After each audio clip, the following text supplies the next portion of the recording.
Hello, vinyl community. I'm Gary, and this is Physical Format Rock and Roll. Thank you so much for tuning in. This is my latest edition of Vinyl Finds. Now, normally when I'm showing you my vinyl finds, it's all used vinyl, but this time I have a couple of albums that I'll start out with that are not used, but then I'll get into the used vinyl like I normally do. First off is one I bought a little while back, but I thought I would show it. This is the Blues album by Joanna Shaw Taylor. She's a blues guitarist, singer, blues rock. Now, this one is strictly blues, henceforth the name. It is kind of along the lines of like the type of thing that Joe Bonamassa does sometimes, where it's got more of the Chicago kind of sound to it. Maybe having a band playing behind or a bigger band type thing, certain songs. Uh, you know, More like BB King kind of style thing, but yet she plays more like Stevie Ray Vaughan. Um, I definitely want to get other albums by Joanna Shaw Taylor.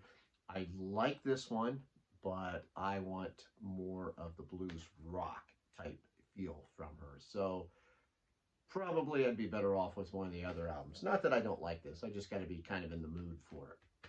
But terrific guitar player and terrific singer. Next up is one that this is new, but it's a re-release, and this is Calling the Wild by Doro. This has always been one of my favorite Doro albums. This was like her seventh studio album after she left Warlock, but it was like the first since like her debut album that they published in the U.S. So they have re-released some of those. Now this is a double record because look at all the songs on that. It's got, I mean, the original CD had a ton of songs, and this has bonus material on it. German heavy metal singer, one of my favorite metal singers, Doro Pesch, formerly of Warlock. And this is just a fantastic album. I love this album. It is a good rocking album. It's heavy. It's got a couple songs with Lemmy that she does duets with on here. So from 2000. And I ordered this off of her website. Really reasonably priced too, especially considering it's a double album. Sounds good. Next, as far as the new ones go, this is the latest release from Mary Chapin Carpenter. This is called The Dirt and the Stars. I like that cover. There she is on the back. There's the track listing. This is also a double album. And it is one of those clear kind of vinyl deals like that. So that's what that looks like. I am still listening to this album, so you might see this pop back up for an album review after I listen to it for a while, but I don't want to do it that quick. Let me show you real quick the vinyl. This has custom label for that Doro album, I'm sorry. This has custom labels, and you can see it's this blues splatter type deal, which looks really cool. I really like it. Highly recommend that album. Now on to my used ones from 1973. This is Twice Removed from Yesterday, Robin Trower.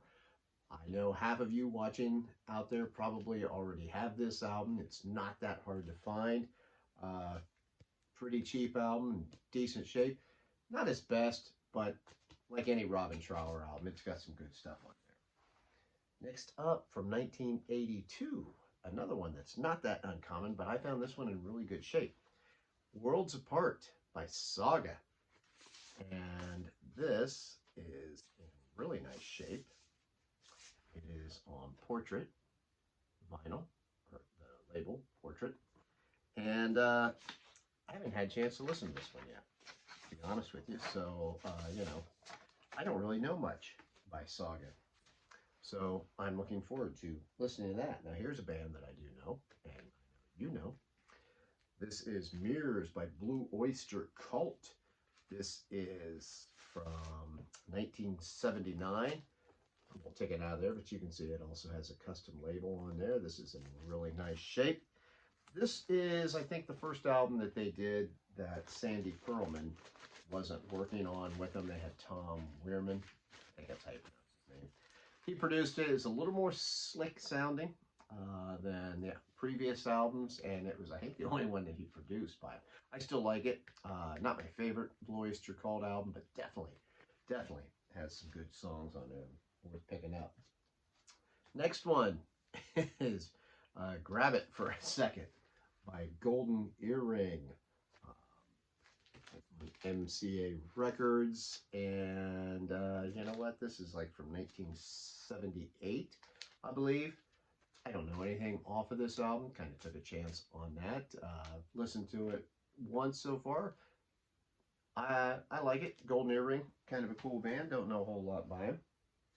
Next, I got the debut album from an artist I've been looking for vinyl for, and this is the first time I found any used vinyl.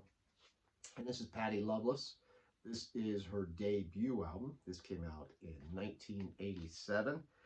Does not really have any hits on it, but, you know, it's not my favorite Patty Loveless album. I don't think she quite found where she was going to yet, but it's on MCA, and that's also in very good shape. I was just very, very happy to find anything by Patty Loveless. So the fact that I found her first album made me very happy, because I like pretty much every Patty Loveless album. Next up is You Can't Fight Fashion by the Michael Stanley Band. This, of course, is the band from Cleveland, Ohio. Had some moderate success in the 80s. They're just a good rocking band, you know, kind of like a garage band almost type thing. This has their biggest hit with My Town, which I love that song. To finally find a really good copy of this, I was very happy to find that Michael Stanley Band.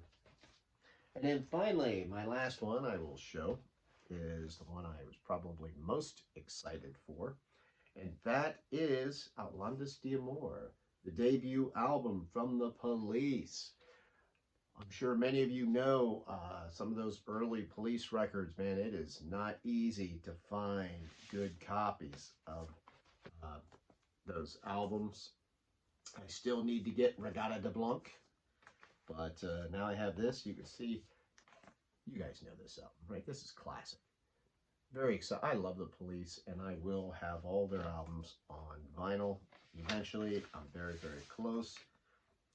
It's on A&M Records. You can see how nice that looks. Very happy. This plays great to get this. I'm a little confused on the pressing, because when I looked it up, I mean, I know this is a 1979 pressing. The album was released in 78. But, you know, looking it up, it shouldn't, the copy I have shouldn't be the yellow one. It should be, I believe, the red. So I don't know. I'm kind of confused, but whatever. It sounds good. So those are my pickups for this time around, and I hope you enjoyed it. I'd love to hear any comments. Please like and subscribe my channel. What have you found lately? I love going through the vinyl bins, and I love watching these videos of other people, so I hope you dig this stuff too. I'm Gary. This is Physical Format Rock and Roll. Till the next time, my friends, I will see you down the road.